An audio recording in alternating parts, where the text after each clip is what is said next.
2.4, the future tense, and we will be looking at both the positive and the negative form of the future tense.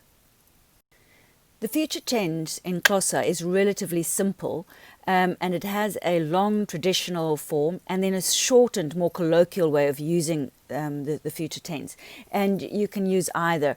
I think for most people the shortened form is the easiest and very acceptable, but you have to know the long form so that you can recognize it when you listen to Xhosa people speaking.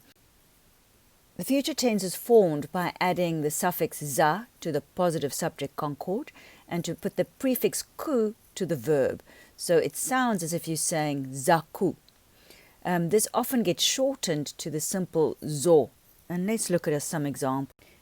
In the present tense, we would simply say ndidibana nawe, I will meet with you. That nawe being the with you, dibana is our verb, and di is our subject concord.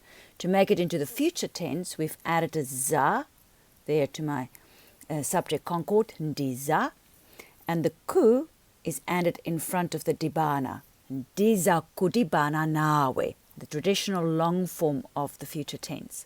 Or we can shorten that za and that ku into a zo, ndizo dibana nawe. Let us look at two more examples.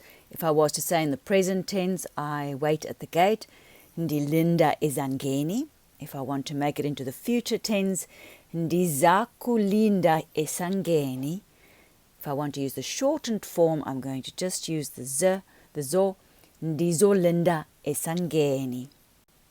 In the next example, the present tense will be ndikubona ngo-8. And notice this ku here is referring to the object concord representing you. So when we turn that into the future tense, the long form, ndiza kukubona ngo-8.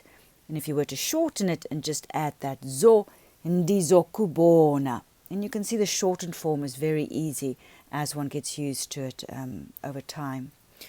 Lastly, I just want to show some of our small exceptions.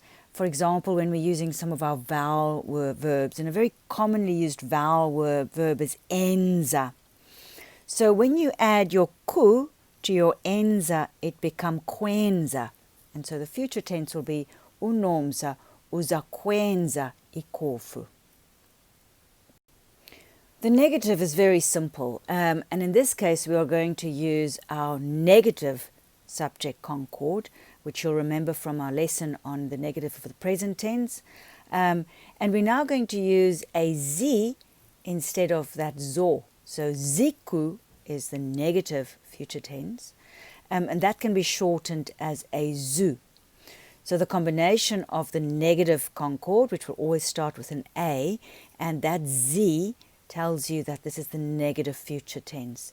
And again, these are just practice.